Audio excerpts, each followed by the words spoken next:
Mix घांट खाइबा आसतु मो वीडियो को पूरा देखि नबा।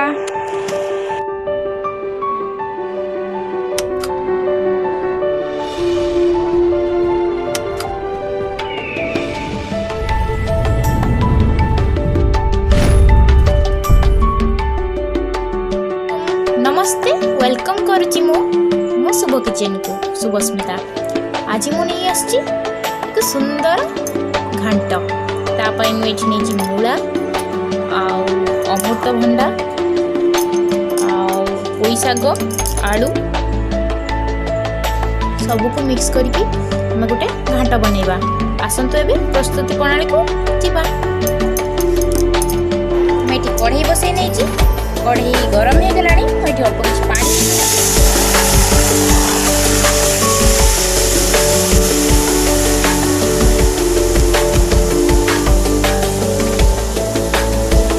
हम परिवा को जमीती स्वाद जी हम से लुण एड कर दूँ पानी।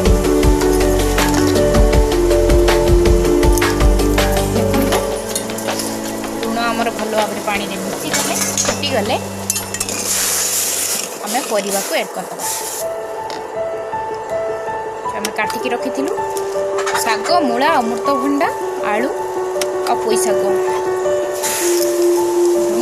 एड करदे।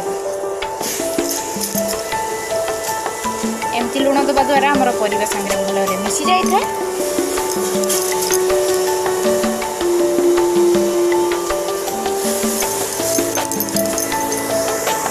सबको मिक्स कर नहीं, हल्का टिके हलदी गुंड देकी मिक्स कर नहीं। आम घोड़नी देदेबा सीझापी छाड़ीदेवा।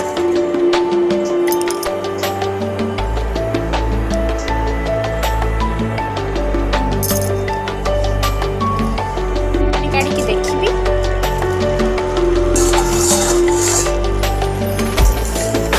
घाट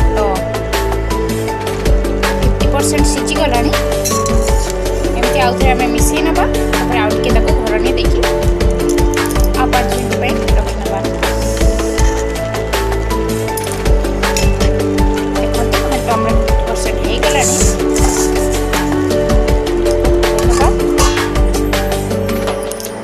देखो घाट आम भल भाव सीझी गला। ये 2टा बिलाती को एड कर दूची आ संगे सीझापी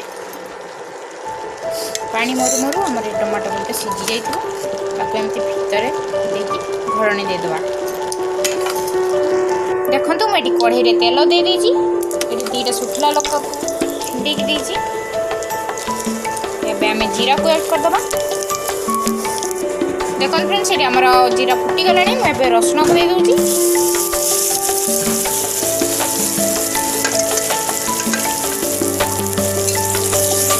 भाजी नवा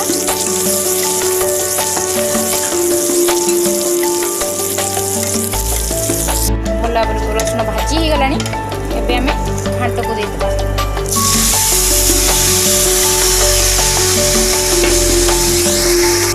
एबे आम आपको मसला संगे भल भाव मिसई नवा।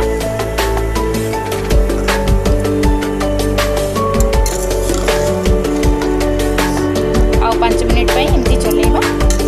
पूरा पानी मरीगले आमर